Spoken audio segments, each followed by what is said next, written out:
Happy Friday, everybody. Welcome to another edition of Mean Streets presented by So Rare right here live on our FTN Network YouTube page on Game Plus Network as well. Wherever it is that you listen to your favorite podcasts, iTunes, Spotify. We are here for you every single day of the week. In fact, we will be here tomorrow, not Mean Streets, a different version. It'll be a Stanley Cup preview show. Going to dive into it a little bit here with you today. We don't have absolutely everything set in stone just yet. The Eastern Conference is set. The West is half there, but we'll start to take an early look at the four series in the Eastern Conference, a couple in the West, take a look at the Stanley Cup odds, a couple, exciting things to talk about here on this show. Some NHL related stuff. I see some people hanging out right now. Jesus in the house, Oilers versus Leafs, all Canadian final incoming, boys. Man, that'd be super entertaining. I wouldn't lie about that, right? We'd have a lot of superstars on both squads and three Canadian teams in the Stanley Cup playoffs, but I believe those are the two that have the best chance of bringing the cup north of the border. It's been a long time, since 1993. Troy in the house. So excited for the NHL playoffs. Have NHL bracket for you guys. The link is inside the description of this video if you want to take part.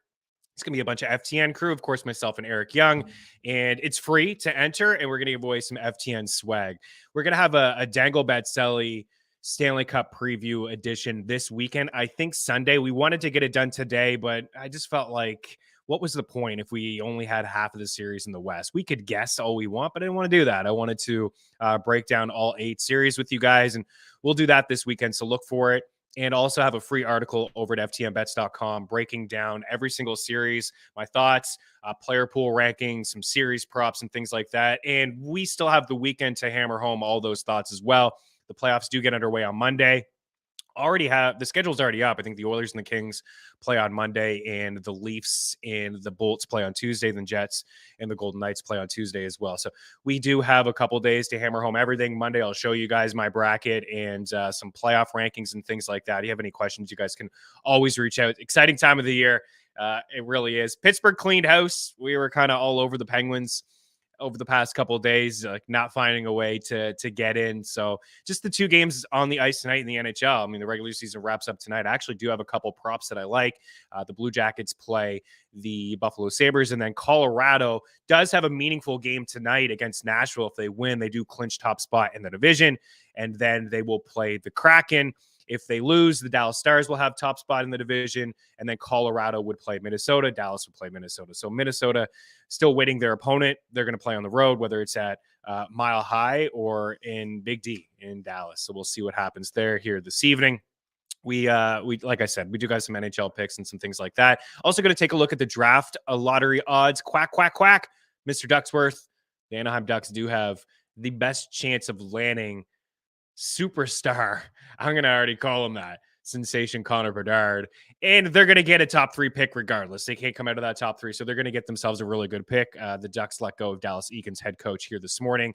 And I mentioned the Penguins cleaned house. GM Ron Hextall. See you later. President Brian Burke, bye-bye. You are gone as well. A couple MLB picks and props to talk about. We're going to scan the waiver wire. It is week 4 of the fantasy baseball season. Some news just broke here this morning. Logan Webb signed an extension with the San Francisco Giants, 5 years, $90 million. A better real-life pitcher than a fantasy pitcher, although he's had some big strikeout totals already in like 3 starts this season. I know he had double digits in his opening start against the Yankees at Yankee Stadium, which was pretty impressive. Him and Garrett Cole went toe-to-toe, but a really good pitcher, a great real-life pitcher. And we have Mike Radel stopping by today because the NBA playoffs officially get underway tomorrow. We had a massive preview show yesterday here on Mean Streets presented by So Rare with Zach Graham, a.k.a. Quisenberg DFS. We rolled through all the series. We talked about, some NBA final picks in terms of MVP odds and just teams to win. And we really did just dive into the series that are tight. We didn't spend a lot of time on the Bucks, who will get the winner tonight between the Bulls and the Heat, and the Nuggets, who will get the winner tonight between OKC and Minnesota. So we didn't spend too much time on those number 1 seeds. I don't think that either team will have a lot of trouble advancing into the second round. And same sort of deal with the 76ers, who are massive favorites against the Brooklyn Nets, and the Boston Celtics, who are massive favorites against the Atlanta Hawks. I think I agree with Zach. If there's a team that could give one of those top 3 dogs a run for their money, it probably would be Atlanta, in my opinion. I know that the Bulls and the Heat do have some pretty big players in their squads, but I just don't feel like Milwaukee's. We'll let Randall get his thoughts. Pretty much gave my thoughts yesterday, but I like a rematch of a couple years ago. I think the Bucks are going to go to the finals, and I really do like the Suns. I know that they haven't played a lot of games together with Kevin Durant. They're 8-0 with KD on the floor. It's just there's so many mismatches all over the floor when KD is on there. He really is. And CP3, I know, say what you want about CP3 not winning those big games, but he is still a floor general at this point of his career. And what I've noticed is that the addition of Kevin Durant has opened up a lot for Devin Booker, a lot of wide open shots and then eating under the rim as well. So they have a lot to offer. We'll get Randall's thoughts on the Phoenix Suns and company. And we're going to continue to talk about NFL draft prospects here. We're just a couple weeks away. 2 weeks away, in fact, from day 2 of the NFL draft. It all gets underway on the 27th on Thursday, and we are going to take a look at a rookie wide receiver out of TCU. And speaking of rookies, as we've been doing this, we touched on a couple players already. We do have Jeff Ratcliffe, the birthday boy. Make sure you tweet Ratcliffe. Tell him happy birthday. His rookie scouting guide launched on Monday. Check it out over at ftnfantasy.com. As you see there, 150 player profiles.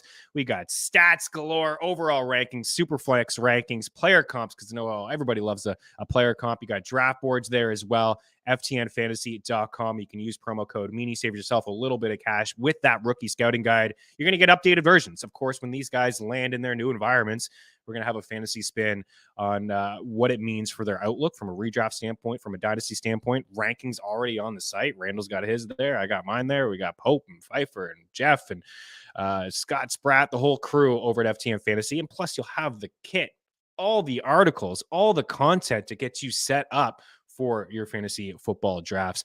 Randall's in the house. We're going to talk about the 2 playing games here after the break. It is Miami and Chicago and Minnesota and OKC. And I do believe Randall is a perfect 4-0 so far in these playing games when it comes to spread picks. That's right. We got the GOAT in here next. Mean Street continues here on Game Plus Network. Keep it locked.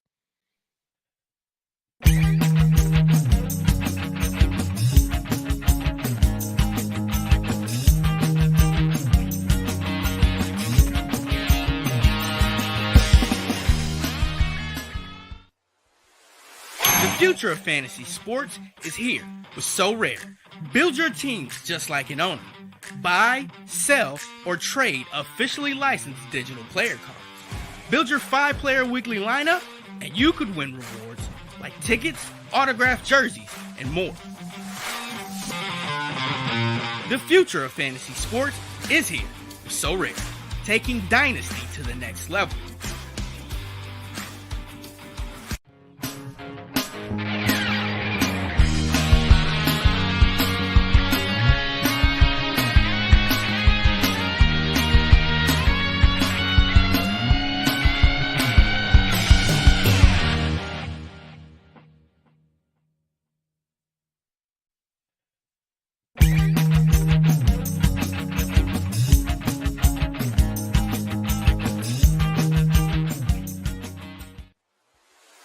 The future of fantasy sports is here with So Rare. Build your teams just like an owner. Buy, sell, or trade officially licensed digital player cards. Build your 5-player weekly lineup, and you could win rewards like tickets, autographed jerseys, and more. The future of fantasy sports is here with So Rare, taking Dynasty to the next level.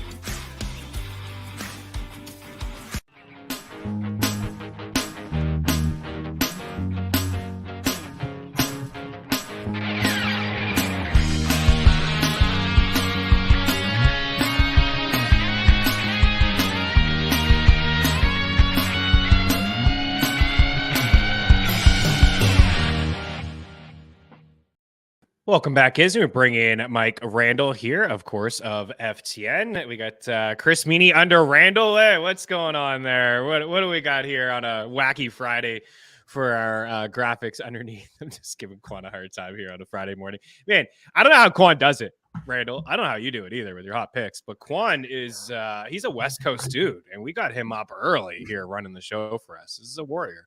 No, Quan is the man. I mean, he's relentless. I mean, the guy, he does karaoke, talented. I mean, we see him on playing beach football. The guy's a legend. I mean, come on. We're gonna have to have some karaoke segments on this show on a late night Friday edition of the show. So welcome in, Mike. The NBA playoffs do officially get underway tomorrow. We had, as I mentioned off the top, we had a lot of series breakdowns with Zach Graham, aka Queisenberg DFS, yesterday. I want to get your thoughts on some other series. You jumped on the show earlier in the week, maybe some time to think about some other matchups. But before we get there, let's talk about the two happening here this evening. Chicago and Miami. We have Miami at home here, 5.5 point favorites, a total at 208. And if they do get by this game, they will face the number one seed in the Eastern Conference, the Milwaukee Bucks, which is going to be a tall task. You got to get there first. And word out of Chicago is that DeMar DeRozan's daughter is in class today in school, so she won't be traveling to Miami. So the craziness that was at the Scotiabank Place in Toronto, her screaming in the Raptors, who were a 78% free throw team, shot 18 for 36, blew a 19-point lead. A lot of heat. Nick Nurse and company getting in Toronto, but DeMar DeRozan's daughter, the real MVP, she will not be traveling there. What do you make of this game, this matchup, and the total at 208 here? Yeah, Chris, hashtag girl dad. My daughter just turned 13 this week, and I can assure you that she would be able to distract the opponents as well. She's distracting me. God forbid we're thinking about driving. Anyway, I digress. I flipped on this one. Initially, my reaction when it came out before I did any handicapping or dive into the numbers is Miami's going to bounce back. That was my instinct. Then I looked at it. Heat are 0-3 against the Bulls this year. One of those games was without Zach LaVine. Now, I do expect Zach LaVine to come back down to earth. I'm betting the unders on his points, rebounds, assists. I'm betting the unders on his points tonight, which I think is around 26.5, something like that. But I think the Bulls will keep this one close. I think Pat Beverly makes a huge difference, Chris. He's a disruptor. He's a winner. Alex Caruso made big play after big play, and I do see a big DeMar DeRozan game, who they have rarely stopped Miami. Miami is struggling. I trust Jimmy Butler and basically no one else. I don't trust Bam. I think he can be very hot and cold. He's also battling a little bit of an injury. I'm taking the Bulls here, plus 5.5. I think they can win outright. Little uncomfortable, like you said, 4-0 on the sides in the playing games, all underdogs. That was not by design. It just worked out that way. But I am going with the underdog here. I like Chicago. They're playing well. Pat Beverly's a winner. He keeps games close. He locks down. I also would look at the under here because I think Miami's perimeter defense will do a good job. Less LaVine, more DeRozan, Bulls plus 5.5. Yeah, I like the call. Defensively, they can bring it, Miami, and offensively, they kind of struggle, right? I mean, they're the lowest scoring team in the league. They really have some issues putting the basket in there. So I do have that lean to the bucket in the basket, the ball in the basket there. I do have that lean to the under. You came on the show earlier. You mentioned just now how you were on, dogs and sides, and it wasn't by design. As teams you just liked, you actually straight up liked Atlanta in that matchup earlier, and they took care of Miami. And you see here they're going to face Boston. I asked Zach the same question, and he said he was just being, a lame answer, which is fine. What team do you think would have the best chance of upsetting a Milwaukee, a Philadelphia, or Boston, or do you see just a very slim chance of it happening? I don't think it's happening. I do trust the Bucks. I think they fortified themselves. They're the clear front runner to me. The Sixers can be a little hot and cold. I do expect Embiid to get the MVP. I don't see a low-placed team here. I do like Cleveland if they can get through. I just think Milwaukee's the wrong matchup. If you had Cleveland versus Philadelphia, I would probably lean towards Cleveland there. I just don't like the matchups here across the board. I think Boston is getting through with their defense. Odds just dropped now. I'm doing an article for hopefully later today, maybe tomorrow morning, on the Boston-Atlanta series. Some really nice odds and how many games the series is going to go on DraftKings. But I like Cleveland. I don't like them against Milwaukee. I think it's Milwaukee, Philly, and Boston getting through. I don't see an upset here in the Eastern Conference. Yeah, I was looking for our Cleveland board. I don't think we have it, but, best defensive squad in the NBA, and Donovan Mitchell has been fantastic. Mm-hmm. And a lot of their players actually have been really, really good for Cleveland. And the Knicks are kind of dealing with something, right? Like Jalen Brunson's been great, but Julius Randle, not 100%. Yeah. In the matchup for the Knicks, which I think is a pretty significant loss. So, all right, let's bounce over to the Western Conference. Really impressed with this OKC team. They're super, super young. They found a way to get in. We've talked on this show at length about the 15 first-round picks that they have over the next 5 years, and SGA and Giddey combined for 44 points in the second half. Man, his Shai Gilgeous-Alexander's point prop is 32.5, right? That's a high number, but the guy is certainly an absolute baller. And I wasn't super impressed with Minnesota against the Lakers. I thought they were super sloppy. I thought they had a bunch of opportunities to win that game. Of course, Edwards didn't have a good game at all, but are you looking for him to potentially bounce back? How do you view this matchup tonight? I am looking for him. That we talk about this in the chat here at FTN this morning. I am looking for him to bounce back, but 27.5 is high for Anthony Edwards. Even if he bounces back and it's 25, that's a pretty solid game. I have been down on the Timberwolves. We talked about this last time here on Mean Streets. Down on the Timberwolves all year. I grabbed their under 49.5 and laughed as soon as that number came out in the preseason win total. They get Rudy Gobert, but we had just assumed that if you take Rudy Gobert from what he did with Utah and put him in Minnesota, he has the same impact. Not so fast. Their offense, Chris, stagnates when Rudy Gobert's in there. Now, he's questionable tonight. So is Karl Anthony Towns. Jaden McDaniels broke his hand punching a wall. Anthony Edwards can't hit the broadside of a barn. I am on Oklahoma City here. I am. The team, the unity, they have great roles here with SGA scoring in the backcourt. I don't trust Minnesota's defense. Karl Anthony Towns could be limited. Gobert clogs the lane. Edwards is going to force things. He's not driving to the basket as much. Yes, I am taking Oklahoma City. Again, another underdog, Chris, but that's the way it's working out. I think it's too close. I really do. Oh, man, I really like where this team's at. I mean, they're just kind of playing with house money, right? Yep. They're young, they're exciting, they're not afraid of anything. They played in a lot of tight games down the stretch. They've basically been playing like, must-win situations over the past, 4 to 6 weeks. I like Edwards. I mean, I don't think I'm in on that point prop. It is too high, like you mentioned, but minus 130 for 3 trays tonight. I think I can get behind over at FanDuel for him. But you're not wrong, man. He couldn't hit anything in that last game, and that's like putting it lightly because he was missing the rim. I saw him miss the rim like 3 or 4 times completely. And Chris, we're going to go regression. So we just want to talk about regression. Fine, no problem. You want to say Edwards regresses and scores? Sure. Maybe, just maybe the Timberwolves won't go 16 of 41 from 3-point range either against a really good Laker defense, by the way. So yeah. Let's meet in the middle. I think SGA started slow last game. He can get going. Yeah. Jalen Williams, either one of the Jay Williams will be fantastic. Giddey is always an issue. He creates. Yeah, I don't believe in Minnesota. I haven't all year. They gave away all their bench. Now they're dying for bench help. We don't know if Gobert's playing. Where is Cat? Why would I take Minnesota in this game? I just don't see it. I know. There's too many questions. There's too many question marks. Let's take a look at this bracket one more time here, Quan. The Western Conference bracket. You just had it up there. My apologies. So Denver, of course, is going to get the winner here. It's going to be a tall task, as we talked about. What series is the most intriguing one to you? Phoenix Clippers, Kings, Golden State, 2 high-scoring teams in the NBA, and the Kings are the 3 seed. They are underdogs, despite the Warriors. I get it. They're defending champs. They haven't fully been healthy all year. They've definitely struggled on the road. And then Memphis and LA there as well, the 2-7. Man, I would really like Memphis. I really would, but no Steven Adams, no Brandon Clark. That's a lot. And I'm a jaw guy, had the problems off the court, but still a phenomenal player. That is a tough one for me. I don't see how I'm not taking the Lakers plus 1.5, whatever that line is right now. I'm not sure because I think I'm not. The Lakers are older. Anthony Davis has struggled, but he's going to have a dominant performance inside against Memphis here. You got LeBron there, one of his final years. That's a tough one. I love Memphis. I don't love them without Clark or Adams. If they had either one of those guys, Chris, I could probably get behind it. And the other one that is intriguing is the Clippers and the Suns. We always count out the Clippers there because the Clippers are going to clip, but they have Kawhi Leonard. They have big-time experience. They have a solid coach. Now they're playing the Suns. Just because Durant's on the team, does that mean we're going to win? I don't know about that. We saw it with Brooklyn when they were supposed to absolutely dominate the Bucks, and if his toe doesn't go over the line, maybe they win a title, but it did. So the two I'm focusing on here is the Clippers as underdogs, I think, are very live, even though people are hesitant to bet on the Clippers because they do have Kawhi, but their history is against them. And the other one here, Lakers against the Grizzlies, no Clark, no Adams. Concerns me. Yeah, the Lakers on DraftKings series spread for them to win the series by 2 games is plus 165. Yeah. So maybe that's an interesting bet that you like. I think that series will go 7. I agree with you on some of the issues with Memphis, but I think it'll be like a back and forth. I can see that series going the distance.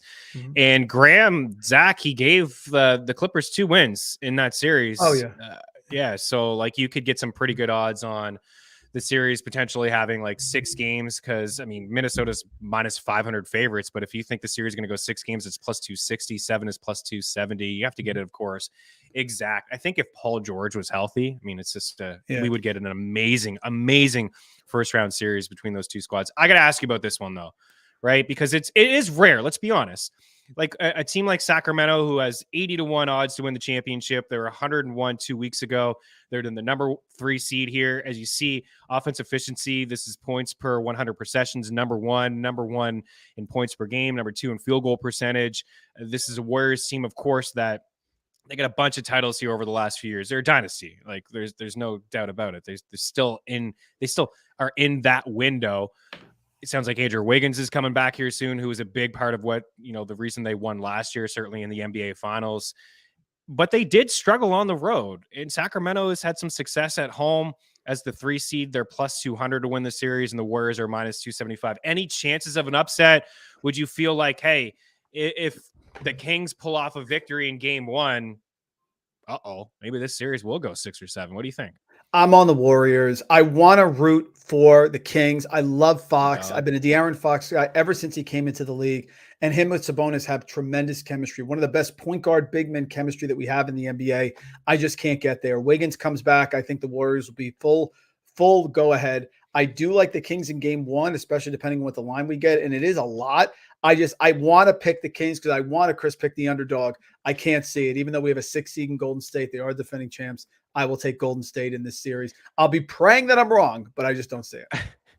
I hope you're wrong too. Although it would be really entertaining to get a Phoenix and a Golden State Western Conference final or Denver kind of mixed in there.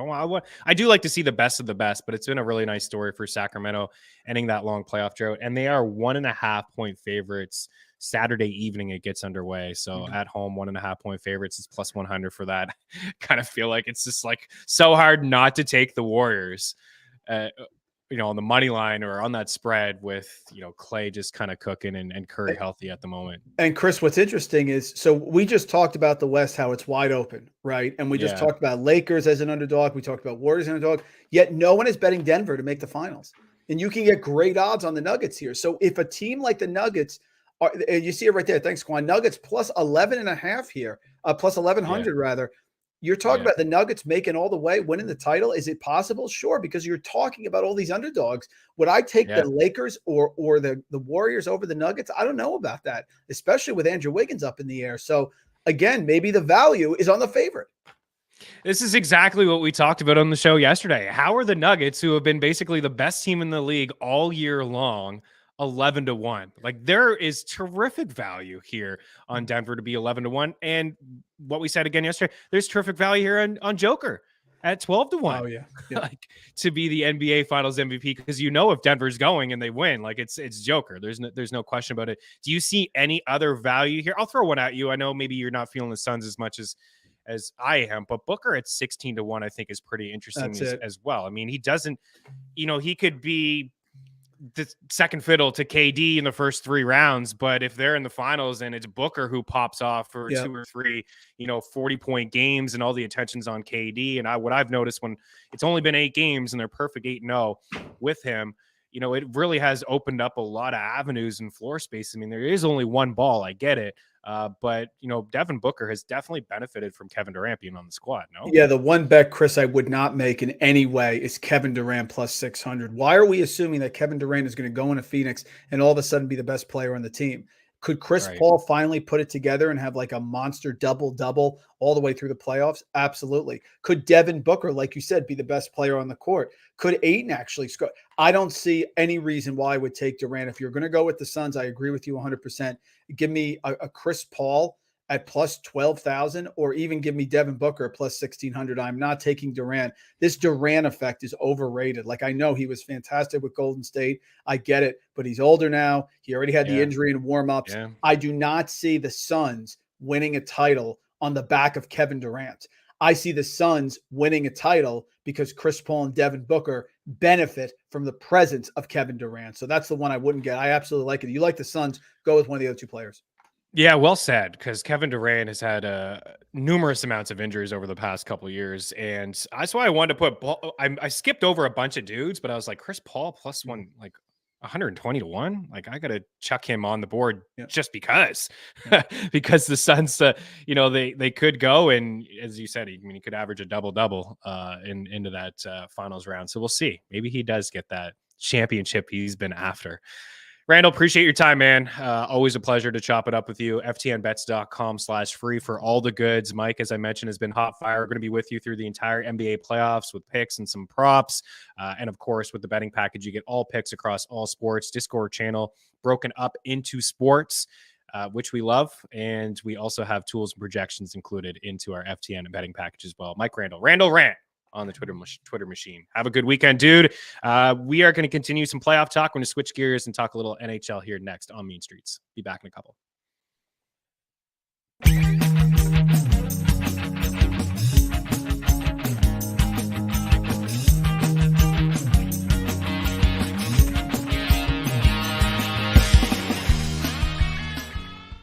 Play So Rare MLB, a free revolutionary fantasy game and marketplace that transforms fans into general managers. Build your team with ownable digital player cards. Collect, buy, sell, and trade to optimize your lineup. Compete against So Rare managers from around the world. Climb leaderboards and advance to elite competitions. Based on your player's performance on the field, win rewards like game tickets, merch, and much more. Draft your set of free cards now at sorare.com/MLB.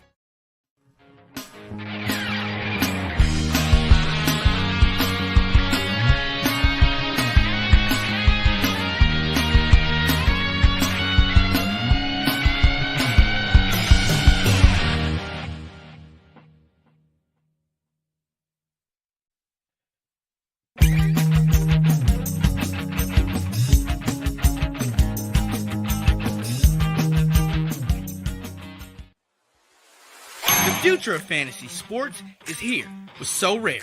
Build your teams just like an owner. Buy, sell, or trade officially licensed digital player cards.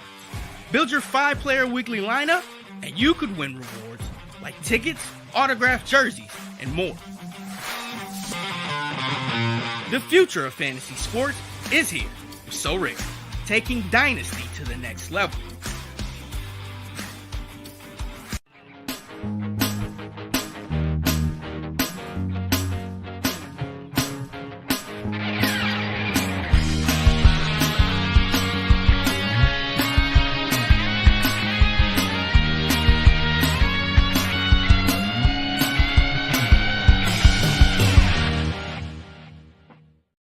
Let's talk a little hockey. As I mentioned off the top of the show, the Eastern Conference playoff matchups are set.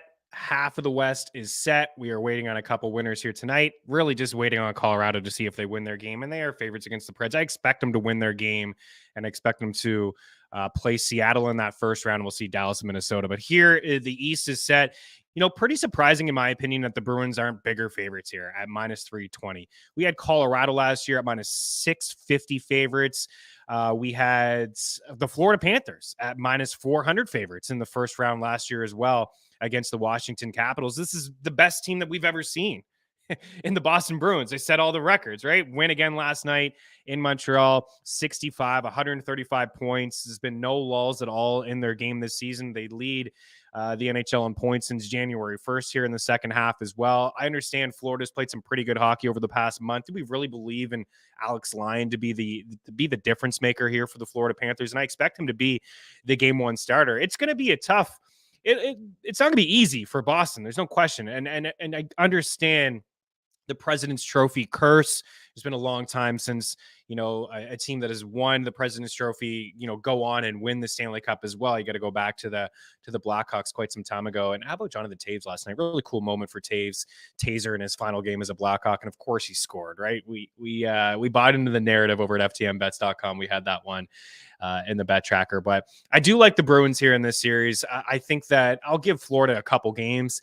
You know, we're not going to jump on -320. It's just ludicrous to kind of be doing that unless you're doing some series picks. So you pick 3 or 4, and then you can get some better odds. And you can do that sort of stuff over at DraftKings. And again, we'll have the free article over at ftnbets.com. We'll have the preview show this weekend, Dangle Bet Sell. I'll have all my thoughts and all my series spreads and series props. We'll present them to you guys on Monday. But if you have the FTN betting package, you're going to be able to get on it early because I'm going to start to hammer home some of this stuff here this weekend. Boston, -1.5 series spread. It's -145. I can get behind that. I think that they win this series at least in 6. I'll give the Panthers two wins. This Bruins team is complete. And I know I've heard some people say that, well, listen, when Tampa Bay went for the record, they were really kind of pushing the limits, certainly starting Vasilevsky in games that they shouldn't have. They got the record. Well, at the time, there was the record, and then they got bounced in the first round. They got swept by Columbus. Remember that? It was absolutely shocking. Nobody saw that coming. This just feels different because Boston's just all business. They just have guys on that team who have won Stanley Cups, who have been there before, and they're strong in goal. They're strong on the blue line, like Charlie McAvoy and Hampus Lindholm and Dmitry Orlov. Like Orlov would be in a top pair of most teams. I know he's been playing with McAvoy here and there, but he started his Bruins career playing on the third pair. Taylor Hall looks like he's ready to go. When you have Taylor Hall and Charlie Coyle or Tyler Bertuzzi on your third line, it just and second power play, it just really goes to show how much depth this Bruins squad has. So I know you guys didn't come here to listen to me talk about, again, the best team assembled of all time, potentially right up there for sure. The record books will tell you that they are. But we'll move on from that series. So the Leafs, who haven't won a first round since 2004, in fact, they've been bouncing the first round 6 straight seasons. 1 year they didn't even get in, and in the bubble they didn't even qualify. They lost to the Blue Jackets, but the NHL is telling you that that's a playoff appearance. Nonetheless, they have not won 4 games in the first round of the Stanley Cup playoffs in a long, long time, and this is a rematch of last year's first round where they won 7 games, where the Leafs were up 3-2, had a lead, took a penalty. Braden Point scores in overtime in Game 6, and the rest is history. And I know, if this is going 7, it's all over. The Leafs just don't have that put away mentality. They just don't have it. I mean, they didn't have it against the Canadiens when they were up 3-1. They looked defeated in that game. A lot of pressure, of course, for this Toronto team, but I like them. I like them to get by Tampa Bay. The Lightning are certainly reeling at the moment. They won last night, but I believe they have 8 losses in their last 11 or 12 games. They're not completely healthy. They made that big addition for Tanner Jeannot, and a lot of people are taking shots at that addition. I actually liked it. I think Tanner Jeannot is a really good player, and I don't think that those draft picks mean all that much to Tampa, but I don't know if we're going to see him at all in this first round. I don't know how healthy this Lightning squad is. They're a little bit older, and last year I thought the Leafs were the better team in the series against Tampa Bay. I thought that they were the better squad, and I thought that they should have won that series. This year, I think they're deeper with some of the additions. I think the addition of Ryan O'Reilly is just a couple years removed from winning a Stanley Cup, whether they want to load up that second line or have 3 centers deep down the middle. Last year, like Camp versus Nick Paul, who was a difference maker in Game 7 of that series in Toronto. I think he scored the winner. That was like advantage Tampa. Now, Nick Paul, if he's your third line center, or they want to go Anthony Cirelli, whatever way they want to go, Toronto is better equipped to handle that matchup, whether they go Matthews, Tavares, or Marner. They're deeper down the middle. The additions of McCabe and Shen make them tougher to play against. I think they're more sound in goal. Jack Campbell, I just didn't really believe in, and you're seeing the struggles this year, his first season in Edmonton. He's going to ride the pine throughout the Stanley Cup playoffs for the Oilers, most likely. Stuart Skinner's been great. So I think they're better in goal with Ilya Samsonov, who's been fantastic at home this season. They're going to start at home. I think it's very important for Toronto to get up and get a lead early, so that doubt is just kind of erased, because I do believe that this core is still very fragile. And I do give the advantage in goal to Tampa with Vasilevsky, the experience. The coach is much more experienced in Cooper versus Sheldon Keefe, but I think it's time. I think it's time now. You can't just be this unlucky forever. I don't think you can. And as I mentioned, I think they're deeper. So I do like the Leafs. I know I feel like a sucker. I've been against them I did pick them against the Habs. How could you not? That was the one that really got away from them. But I do think that they're more complete, more sound, tougher to play against. And I think they're rolling at the moment as well. The other 2 series on that board, if I'm calling an upset, it's this one here with the New York Islanders at plus 160. I don't really love this squad offensively. If Matthew Barzal is back and he finds a way to play, it definitely gives them a little bit more offensive firepower throughout their lineup. I also think that they're deep down the middle with Bo Horvat and Brock Nelson. Just a quiet 36, 37 goal campaign for Brock Nelson. Maybe one of the most underrated second line centers in the entire league. And John Gabriel Pajot is a great 2-way center as well. So they are deep down the middle. I like their blue line, but it's really about their goaltending. Ilya Sorokin, in my opinion, is the best goalie in the league. If not, he's a top 3, top 4 guy. He's fantastic, and he's good enough to steal a series and to maybe steal a couple series. We've seen it numerous times over the Stanley Cup playoffs. Go back to the Canadiens and the Leafs, right? And Carey Price. If the Habs were scoring 3 goals, then the Canadiens were winning that game because of Carey Price. J.S. Jaguar comes to mind. The Ducks had no business going to the Stanley Cup Finals in 2000, 2001, maybe against, they beat Detroit early on. And then who did they lose to in the Stanley Cup Finals? New Jersey in 2000. But they had no business getting there. And J.S. Jaguar was fantastic. He could have made a case for him to win Conn Smythe. He was that good. Sorokin is that good as well. He could overtake a series. I don't really like where this Hurricanes team is at. Losing Andrei Svechnikov, losing Max Pacioretty, not doing anything at the deadline to bolster their offense. Their blue line is fantastic. Like Brady Shea, 18 goals, Brent Burns, like 6% of their offense comes from their blue line. That's number 1 in the NHL. I mean, they get a lot of offense from their blue line, and plus their defenders are really good. They're stingy at 5-5. They don't give up a whole lot. Frederik Andersen is a good goalie as well, but I just don't feel like the Hurricanes are going to score a lot of goals. I think if you don't like offense, this is probably going to be the most boring series for you. If you like tight checking games, good goaltending, maybe some overtime matchups in this series, which I think we'll see, I think it's going to be low scoring. And for that, I feel like the Islanders will be in every game. It's going to be tough, especially in Raleigh and Carolina. They're good at home, right? They do generate a lot of offense. But for a team, in my opinion, as a second line is like Jesse Puljujarvi, Jesperi Kotkaniemi, it just doesn't really do it for me. It doesn't at all. So as of right now, I'm on the Islanders. I think this series will go 6 or 7, but I think that the Islanders are going to upset them. And then the final one, I can't call it right now. It's just too tough. It really is. The Devils played some really good hockey against the Rangers this season. This series should be fantastic. It should be epic. Every game should just be unbelievably awesome. The rivalry between these two squads with the fans. I watched the Devils game the other day. It was like during the anthem, they were chanting about the Rangers sucking. They weren't even playing the Rangers. They're just like living in their head. And it should be the same sort of deal at MSG. I like the additions of the Rangers with Kane and Tarasenko, adding 4 Stanley Cups to that roster. They were just 1 game away, 1 goal away from being in the Stanley Cup Finals last year, playing the New York Rangers in the 3rd round. I think the Rangers are deep, maybe slightly deeper than the Devils. Timo Meier, how long is he going to be on that 3rd line? But the Rangers, that kid line, was really good in the playoffs last year. They've been good down the stretch. We've seen a little bit more from Capo Caco. We've seen a little bit more from Alexei Lafreniere lately. Kane, Tarasenko gives New York a really strong top 6, but this is going to be a tough series. I hope it goes 7. I have a feeling it goes 7. The Devils can come at you in waves as well. They play really good 5-5 hockey, better than the Rangers. They're a better 5-5 team. And I think, to me, that's very important in the Stanley Cup playoffs. You're just not going to be getting 8 or 9 power plays. Like the Oilers power plays clipping at 32%. Are they going to get 8 or 9? How tight are they going to call it? Because if they call it like they did the past couple of years, Connor McDavid and the Oilers are not getting 8 or 9 power plays a game like some nights in the NHL in the regular season. This is not going to happen. But this Devils team is really good 5-5. You got to give the advantage to Shesterkin. That's kind of where I lean with Igor between the pipes. But Vanecek's a decent goalie in his own right, and I think that the Devils do have better blue liners. They do play a better brand of 5-5. Man, it should be epic. It should be fantastic. I'm a big believer in learning how to lose before you learn how to win, and that's kind of how I feel about this Devils team. They're still fairly young. Jack Hughes has been great. There's a lot of young players in the squad.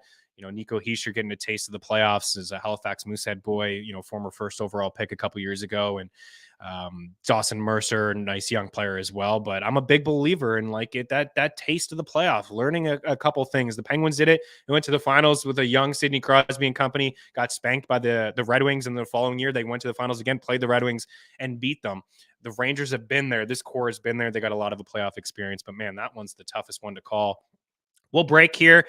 I got some Connor Bedard stuff I want to talk about and maybe just touch on the 2 in the West. But as I mentioned, going to hammer home some picks, ftmbets.com, free article, and the Dangle Betselli preview show with Eric Young. Look for that this weekend as well. Quick break here. A little bit more hockey talk. We do have some NHL picks to share with you guys as well. So back in a couple.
Welcome back in. Quan, do you have the draft lottery here, the top 10 teams? I know there was a Canucks fan who I tweeted this out, and there's a Canucks fan who came at me and said, hey, the Canucks should be on the board. They're number 11.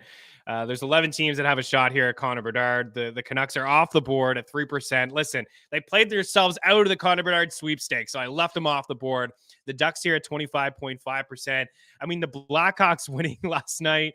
Actually, they lost, right? The Blue Jackets won the game, so they kind of moved out of that 2 spot, and there's a little bit of a change of odds. So for the iTunes and Spotify listeners, the Ducks have the best chance to land Connor Bedard, 25.5%. The Blackhawks at 13.5%, and they've really shipped off everybody over the past year and a half to try to have a chance here at getting Connor Bedard or Fantilli, whatever way. I'm sure, obviously, Bedard is going 1, but Fantilli's a nice consolation prize at 2. There's no question about it. The Blue Jackets at 11.5%, the Sharks at 9.5%, the Canadiens, Blue Blanc Rouge, 8.5%, please. Coyotes at 7.5%, Flyers at 6.5%, the Capitals. This is surprising, right? I mean, I'm not surprised the Capitals didn't make the playoffs. I'm not surprised the Penguins didn't make the playoffs either. But I didn't think Washington would be a bottom 10 team in the NHL at 6%. The Red Wings at 5%. The St. Louis Blues at 3.5% as well. They've really kind of played themselves out of it over the past month. They've been much better, St. Louis, that is. After the Ryan O'Reilly trade as well, they started to play a little bit better of a brand of hockey, that is. So, I mean, I'm not going to just guess. I mean, it's just, it's a lottery draft. I mean, there's really nothing I could say here. I mean, the Ducks do have the number one chance, and the Canadiens last year had the number one chance at getting the first overall pick, and that was the case. Where would I like to see him go? Obviously, selfishly, I'd love to see him in Montreal. They got a lot of really good prospects. I think they can turn things around pretty quickly in Montreal. Anaheim would be where I don't want to see him. I don't want to see him in Chicago. I don't really want to see him in San Jose.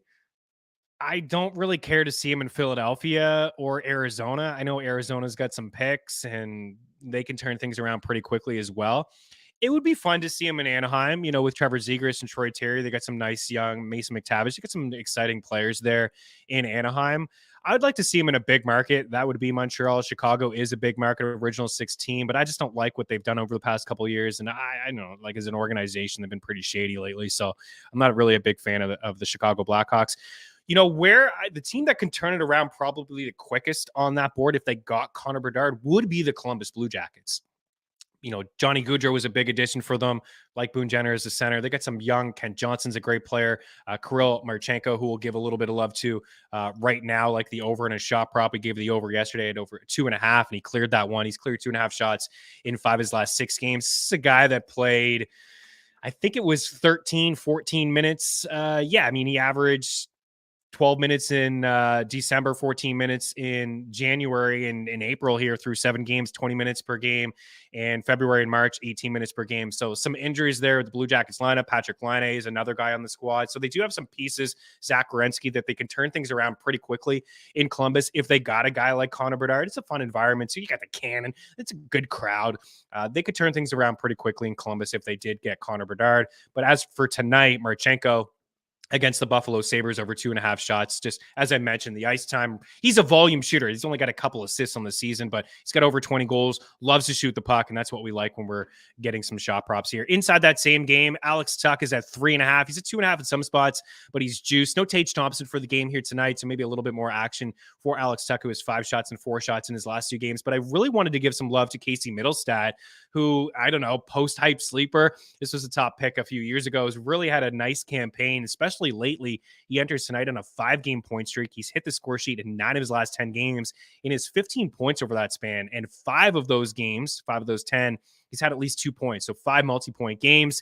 I like him to score, but I gave the assists. He's around minus 150 for a point, which is kind of pushing the limits, but I do like him to hit the score sheet tonight. In fact, Bet365, we had it last night. I would go Skinner, Tuch, and Casey Middlestat all to pick up a point tonight.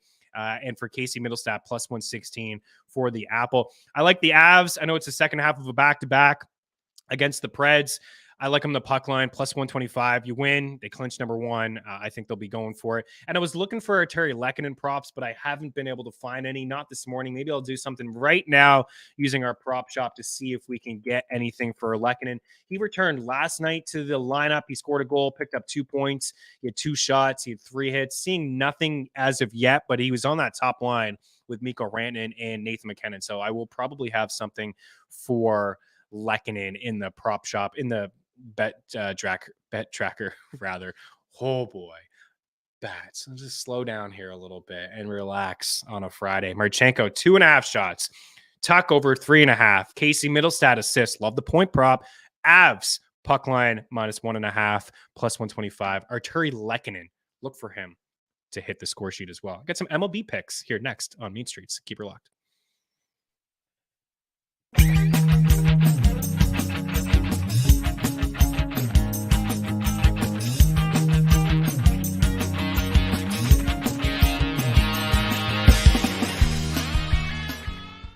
Play So Rare MLB, a free revolutionary fantasy game and marketplace that transforms fans into general managers. Build your team with ownable digital player cards. Collect, buy, sell, and trade to optimize your lineup. Compete against So Rare managers from around the world. Climb leaderboards and advance to elite competitions.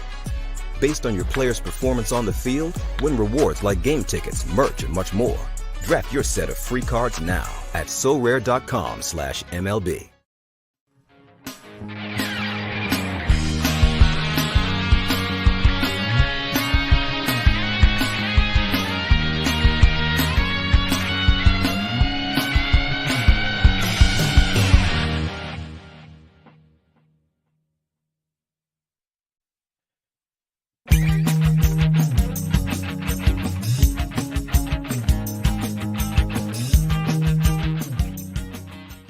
Play So Rare MLB, a free revolutionary fantasy game and marketplace that transforms fans into general managers. Build your team with ownable digital player cards. Collect, buy, sell, and trade to optimize your lineup. Compete against So Rare managers from around the world. Climb leaderboards and advance to elite competitions. Based on your player's performance on the field, win rewards like game tickets, merch, and much more. Draft your set of free cards now at sorare.com/MLB.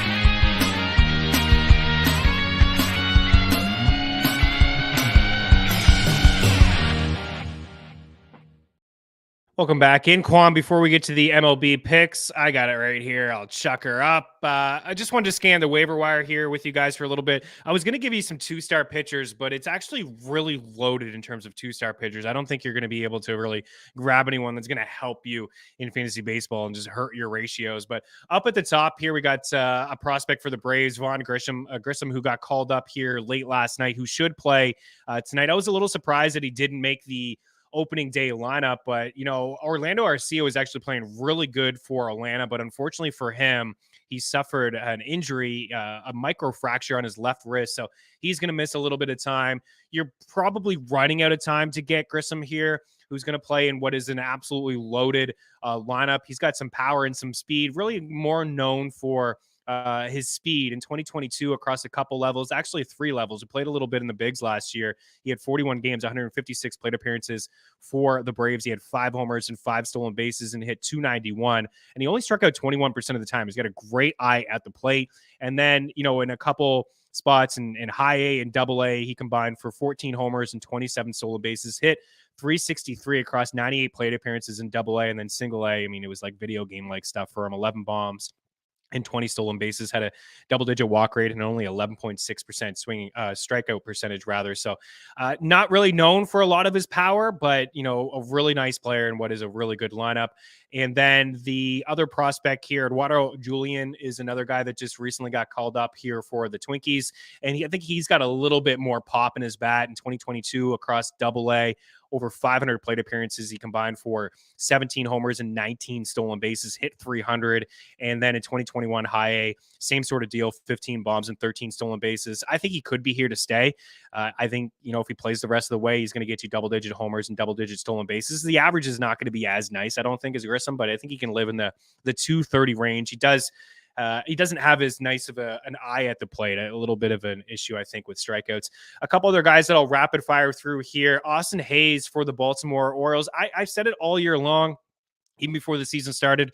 This O's team is very underrated offensively.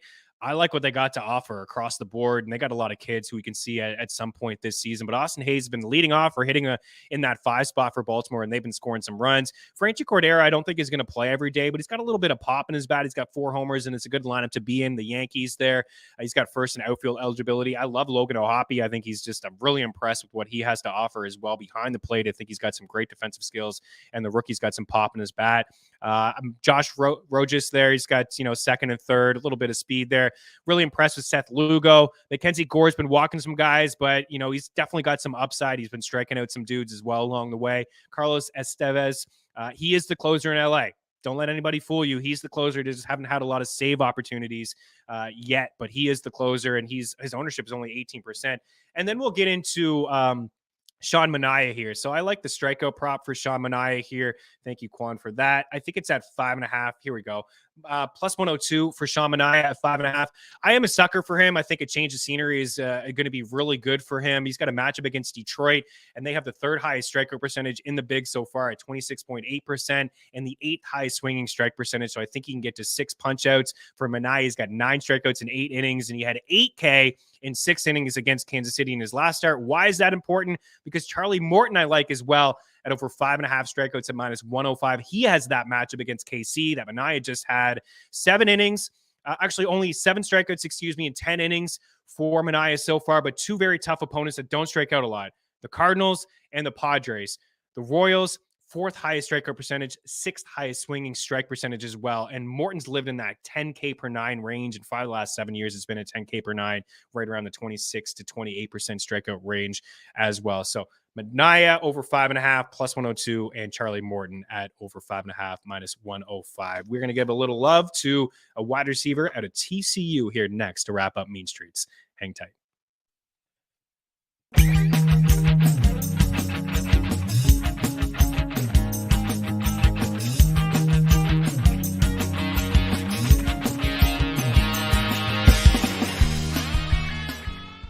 Play So Rare MLB, a free revolutionary fantasy game and marketplace that transforms fans into general managers.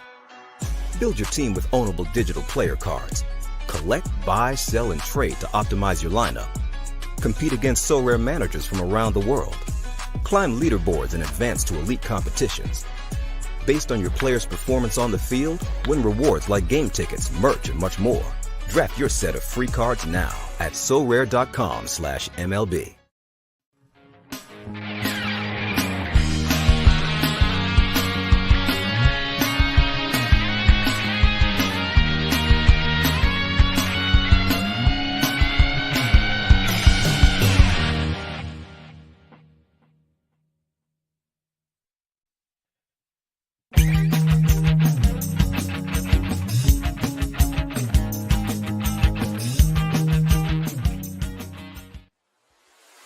The future of fantasy sports is here with So Rare.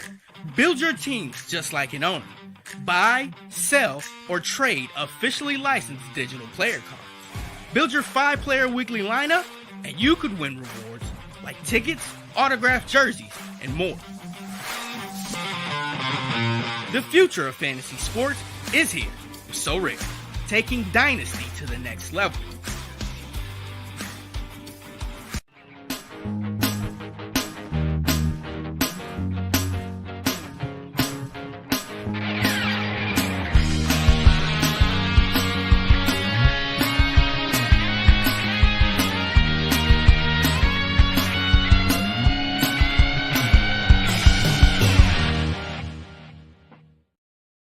Quentin Johnston out of TCU, wide receiver, big body, absolute freak of nature. He's got elite athleticism. He's got the size. He's got the speed. He really does have it all. I do have some concerns overall. I'm not just going to just pump his tires. As you see, he's plus 650 at DraftKings to be the first wide receiver taken. He's plus 350 to be the second wide receiver taken. I believe in my mock, I have him as the third wide receiver taken, but I believe he has the second highest ceiling out of the wide receivers, just basically on his build and his body type as a wide receiver. Yeah, I think I had him down the list to the Chargers, and he does remind me a little bit of Mike Williams. They want another Mike Williams. My one issue, a little bit inconsistent. I don't think he's as polished as a route runner as some of the other wide receivers like Zay Flowers or Jackson Smith and Jigba. He has struggled with drops over the course of his college career, but, really explosive, at yards per catch, 17.8 among the leaders. A higher ADOT than some of these guys as well. Only 12 touchdowns in the past 2 seasons, but he's got that big NFL body type, which I certainly like. And I think, he could be coached up. His route tree is very, very limited in my opinion, but he is a guy that can blow the top off a defense. And, he could be a massive red zone target, even though he wasn't really used that way at TCU, but he could be a massive red zone target in the end zone, just like at 6 foot, right? 208 pounds at age 21. He's going to be a good guy. He's going to be a good wide receiver. And I would like the landing spot with the Chargers, over time, right? Keenan's going to miss some time. Mike Williams there hasn't been 100% healthy, and get another weapon there for Justin Herbert. So Quentin Johnston, I do believe he will be the 3rd wide receiver off the board, though, not the 2nd. So that bet could be a trap. Good luck this weekend with all your picks. And check out that NHL preview show and everything over at ftnbets.com. Bracket challenge, link inside the description of this video. Get in it. We'll talk to you soon. Cheers.